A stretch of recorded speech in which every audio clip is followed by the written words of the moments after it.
La co-conception est un outil précieux pour nous dans la création des équipements scolaires parce que c'est l'occasion de rencontrer les usagers, à savoir les élèves. Comment ces rencontres se passent? Dans le cadre de Collège de Nîmes, par exemple, dans le Val d'Oise, on a eu l'occasion de rencontrer les élèves à travers des ateliers pédagogiques dans le cadre d'une mission de maîtrise d'usage qui nous a été proposée par le département de Val d'Oise, qui est vraiment engagé dans la pédagogie innovante. Et donc ça s'est passé en plusieurs étapes. On a rencontré à travers ces ateliers les collégiens, une partie des collégiens qui sont les futurs usagers de ce collège. Et ils nous ont expliqué leurs besoins, leurs attentes, et on a développé ensemble l'aménagement de la cour. Il faut dire aussi que la cour est un espace de liberté pour nous, souvent parce qu'on a moins de contraintes, de surveillance, de sécurité. Et on a une certaine liberté. Et donc c'est avec les élèves qu'on a pu concevoir l'aménagement de cette cour qui ne manque pas de particularités. On peut le voir ici. On a un collège qui épouse une topographie particulière avec une forte déclivité.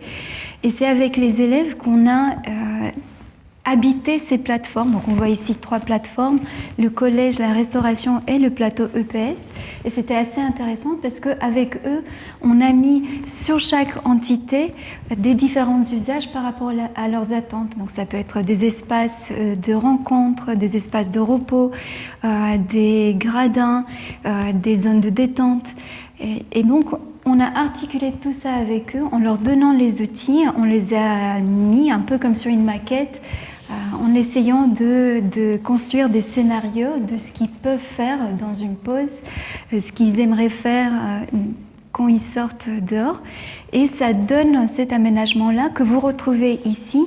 Et ce qui est intéressant, c'est qu'on n'a pas du tout le ressenti d'une cour de collège. On est plutôt dans un square paysager avec ces différentes ambiances, permettant également de faire classe dehors. Et c'était aussi une volonté des élèves, cette possibilité de voir le paysage, de faire classe hors les 4 murs d'une salle classique.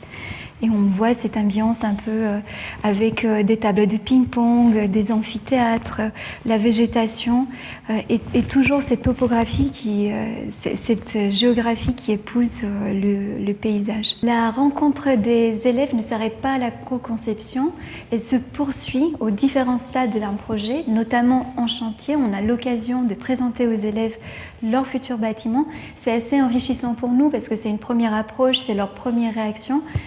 Donc on a besoin d'avoir ce retour de leur part. C'est aussi une occasion pour eux de s'approprier l'espace, de découvrir les volumes, les différentes techniques de mise en œuvre, des choses qu'ils ne pourront pas forcément voir quand le bâtiment sera fini.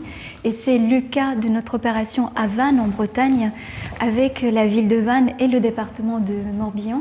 C'est une opération assez complexe. La reconstruction et réhabilitation d'un collège et d'un complexe sportif. Donc on a déjà eu l'occasion de rencontrer les élèves pour la visite du complexe sportif.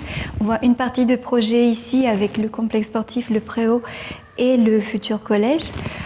On a déjà eu l'occasion de rencontrer 4 ou 6 classes de collégiens.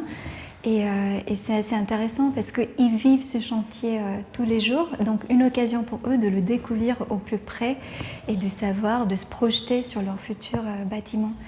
Et encore, ce n'est pas la dernière étape dans cet échange avec les élèves. Je pense aussi à Collège de Nîmes, donc je fais une petite marche en arrière. On a eu l'occasion de revenir 1 an et demi après la livraison pour rencontrer les élèves, pour comprendre comment ils habitent le bâtiment, ce qui leur plaît, ce qui leur déplaît, ce qu'ils voudraient modifier. C'est une expérience enrichissante pour nous parce que la conception ne s'arrête pas à la livraison et le retour d'expérience nourrit nos expériences d'après et surtout la conception de futurs bâtiments. Donc c'est important d'avoir le retour des collégiens, de savoir comment ils vivent un bâtiment pour pouvoir améliorer et enrichir nos futurs équipements scolaires.